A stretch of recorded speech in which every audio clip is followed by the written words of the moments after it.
रजगुण, सतगुण और तमगुण। और इनकी 3 धारक देवियां हैं, ब्रह्मा की ब्रह्मानी, विष्णु की वैष्णवी और शिव की रुद्रानी। और यही तीनों शक्तियां पूरे ब्रह्मांड को जन्म देती हैं, पालन करती हैं और मुक्ति देती हैं। इसलिए उस गुरु से जुड़िए। शिव बहुत बड़ी सत्ता है, शिव को अपना गुरु बनाइए। शिव गुरु बड़े ही कमाल के गुरु है, क्योंकि कहा गया है बिन गुरु भव निधि तरे न कोई, जौ बिरंची शंकर सम होई, बिन सतसंग विवेक न होई, और हरि कृपा बिनु सुलभ न सोई।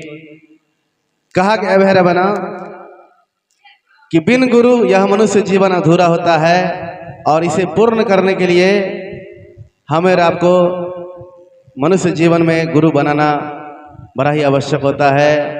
क्योंकि बिना गुरु यदि हम लोग पूजा पाठ भी करते हैं, यज्ञ अनुष्ठान करते हैं, दान पुण्य करते हैं, तो सारा हमारा अधूरा हो जाता है। कब अधूरा होता है? जब हम अपने जीवन में गुरु नहीं बनाते हैं तब। भैया और बहना, मुक्ति पाने के लिए हमें और आपको गुरु बनाना पड़ेगा ही। इसलिए गुरु बनाइए। और आपके जीवन में यदि कोई दुख, कोई मुसीबत, कोई परेशानी, कोई चिंता, कोई घबराहट, कोई तकलीफ आती है, तो आप उस परमात्मा को कहिए। इंसान को कहिएगा तो नहीं समझेगा, कहेगा बहाना बना रहा है। लेकिन परमात्मा शिव को कहिएगा तो वो तो अंतर्यामी है। कहा गया है जो हर मनुष्य के मन की बातों को जानता है उसे अंतर्यामी कहा गया है। और मेरे परमात्मा शिव गुरु वो तो दुनिया बनाने वाले हैं।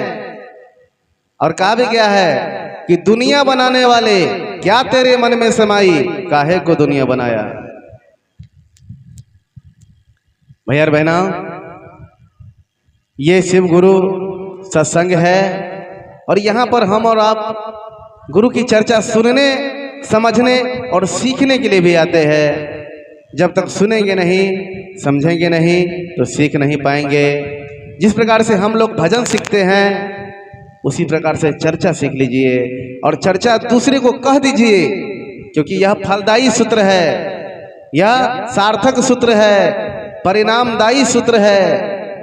अगर आप सच्चा शिष्य और शिष्या हैं तो अपने गुरु के कार्य को आगे जरूर बढ़ाइएगा, अपने तक सीमित नहीं रखिएगा।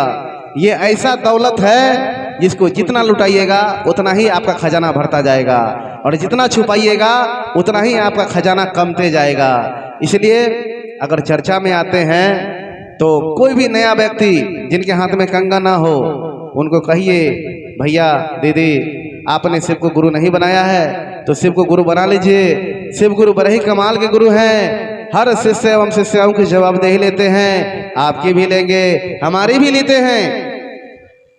ये शिव गुरु चर्चा समझने की चीज है।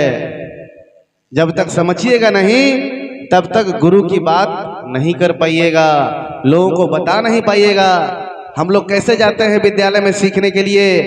दुक्का दू, दो दूनी 4, दो तिया 6, दो चौका 8। जिस प्रकार से स्कूल में पहाड़ा सीखते हैं, उसी प्रकार से शिव गुरु परिचर्चा में हम लोग पहले बैठना सीखते हैं, फिर ध्यान लगाना सीखते हैं, फिर सुनना सीखते हैं, फिर समझना सीखते हैं, फिर लोगों को बताना सीखते हैं, लोगों को समझाना सीखते हैं। और ये आध्यात्मिक शिव गुरु परिचर्चा, आध्यात्मिक शिव गुरु सत्संग, ये केवल सीखने की विधा है। हम लोग सीखने के लिए आते हैं, सुनने के लिए आते हैं। जितना सीखेंगे, जितना सुनेंगे, उतना समझ पाएंगे, और जितना समझेंगे उतना ही लोगों को बता पाएंगे। लेकिन हम जानते हैं कि यहाँ सुन रहे हैं, घर पर जाएंगे तो सब भूल जाएंगे। इसलिए इसको करने की आवश्यकता है। थोड़ा सा अपने अंदर के हिम्मत को जगाइए और दूसरा सूत्र को लोगों के बीच रखिए। आप गुरु कार्य करिए। पहला और तीसरा सूत्र अपने लिए होता है, लेकिन दूसरा सूत्र गुरु कार्य के लिए होता है। गुरु कार्य कीजिएगा तब ना गुरु आपका काम करेंगे। आप गुरु के लिए 10 कदम चलिएगा, गुरु आपके लिए 100 कदम चलेंगे। आप गुरु का चिंतन कीजिएगा, गुरु आपके जीवन के हर दुख हर मुसीबत को हर लेंगे। यही गुरु की महिमा है, यही गुरु का चमत्कार है। आप गुरु का ध्यान लगाइए, गुरु पर टेक लगाइए, गुरु पर विश्वास रखिए। गुरु हर मुसीबत को हल्का कर देंगे, आपके खाने पीने की व्यवस्था कर देंगे, आपके रोजी रोजगार की व्यवस्था कर देंगे।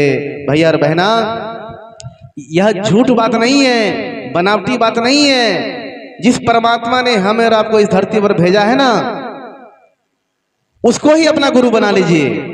और यह बात साहब ने कहा है, इसलिए इन्हीं शब्दों के साथ